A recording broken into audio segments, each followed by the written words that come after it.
Hi friends, எல்லோருக்கும் இனிய காலை வணக்கம். Welcome to park blue channel. நண்பர்களே, இந்த வீடியோ எதை பற்றின்னு பார்த்தீங்கன்னாக்கா, என்னுடைய அம்மா வீட்டு குலதெய்வ கோயிலான ஐனாரப்பனை பற்றி தாங்க. இது வந்து மஞ்சனீஸ்வரர்னு சொல்லுவாங்க. இந்த சாமியினுடைய பேர்.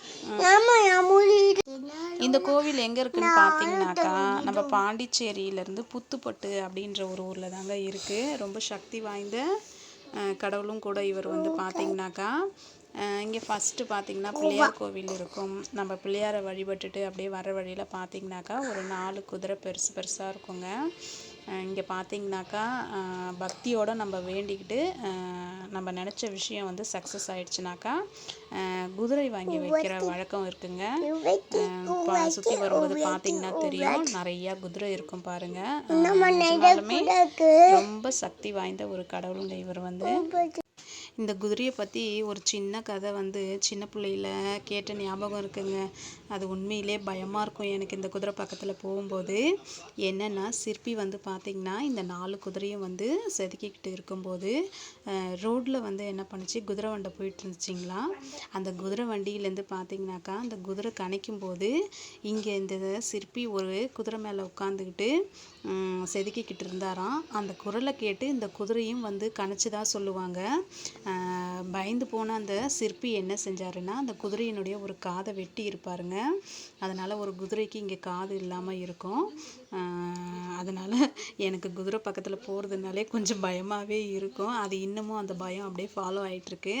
இங்கே பார்த்திங்கன்னா தெரியும், எல்லோரும் வேண்டிக்கிட்டு அவங்களுடைய வேண்டுதல் நிறைவேறினதுக்கப்புறம் குதிரை எவ்வளோ தூரம் வாங்கி வச்சுருக்காங்க பாருங்கள். 2 பக்கமுமே இந்த குதிரைகள் நிறையா இருக்கும். எங்கள் தம்பி ஒய்ஃப் அவங்க. மேக்ஸிமம் பார்த்திங்கன்னா குலதெய்வ கோயில் அப்படின்னிங்கன்னா குடும்பத்தோடு போய் எல்லோரும் தரிசனம் பண்ணுங்க சாமியை, சரிங்களா. அப்போ தான் அதற்குண்டான முழு பலனே கிடைக்கும்னு சொல்லுவாங்க.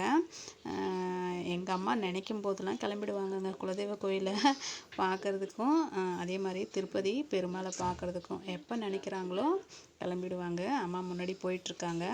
அந்த குதிரை தரிசனம் முடிஞ்சதுக்கப்புறம் பார்த்திங்கன்னா இங்கே புத்தம்மன் இருப்பாங்க. 2 புத்தம்மன் இருப்பாங்கங்க. இவங்க 2ஆவதாக இருக்கிறவங்க. நீங்களும் நல்லா தரிசனம் பண்ணிக்கோங்க, வேண்டிக்கோங்க. அவங்க தாங்க என்னுடைய அம்மா. தம்பி நிற்கிறாரு பாருங்க. அங்கே என்னுடைய தம்பி, அவருடைய தம்பி கூட நிற்கிறாரு பாருங்க. அப்பா பாப்பா எல்லாரும் தம்பியுடைய 2 பொம்பளை பிள்ளைங்க நிற்கிறாங்க பாருங்க. சுற்றிலும் ஒரே காடு தாங்க இந்த இடம் பார்க்குறதுக்கு. மேக்ஸிமம் ஒரு 7 o'clock போல் ஆயிடுச்சுன்னா நம்ம இங்கேருந்து இடத்த காலி பண்ணிடணும். ஏன்னா எப்படி காடுனாலே என்னென்ன வருன்றது உங்களுக்கே தெரியும். நெக்ஸ்ட்டு பார்த்திங்கன்னா இவர் தான் மூலவருங்க. ஐயனாரப்பனுடைய ஒரு அவதாரம். இவர் பேர் வந்து மஞ்சனீஸ்வரர்னு சொல்லுவாங்க.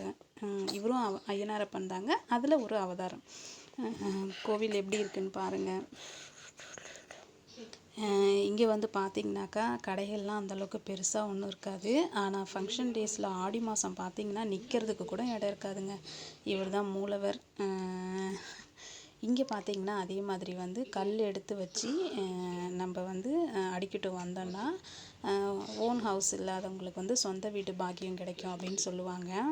உடனே நம்ம தம்பி என்ன பண்ணிட்டாரு, அவருடைய பில்டிங்கை ஸ்டார்ட் பண்ணிட்டார் பாருங்கள் கட்டுறதுக்கு. யோசித்து பலமாக கட்டினார். ஒரு வழியாக முடிக்க முடியல. ஒரு 2-3 வீடாகவே கட்டிட்டார். அப்புறம் நாங்கள் கிளம்புன அன்றைக்கி பார்த்திங்கனாக்கா தேய்பிரை அஷ்டமி. அப்படியே கால பைரவர் கோயிலையும் அப்படியே பார்த்தோம். இது வந்து பார்த்திங்கனாக்கா நம்ம கன்னிமார்கள்லாம் இருக்காங்க சொல்லுவாங்க. இவர் வந்து மூலவர் வந்து வீரன் சொல்லுவாங்க. வேட்டைக்கு போகிறவங்க இவங்கெல்லாம் வந்து. தம்பி வந்து கால பைரவரை ஒரு சுற்றிட்டு வெளியில் வந்துட்டார். இதுதான் வீரன் சாமி.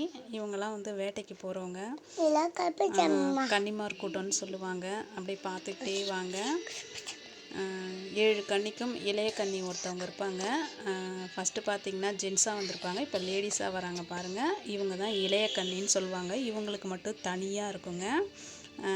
2வது ஒரு புத்துசாமி இருக்குது பாருங்கள். ஏற்கனவே ஒரு புத்துசாமி சொன்னனுங்களா, இது 2வது. இங்கேயும் வந்து குழந்தை வரம் கிடைக்கணும்னு சொல்லி இந்த மாதிரி நம்ம வந்து கட்டிட்டு வந்தோம்னா நிச்சயமாக அவங்களுக்கும் குழந்தை பிறக்குன்னு ஒரு ஐதீகம் இருக்குங்க. எங்கள் கோயில் எப்படி இருந்துச்சுன்னு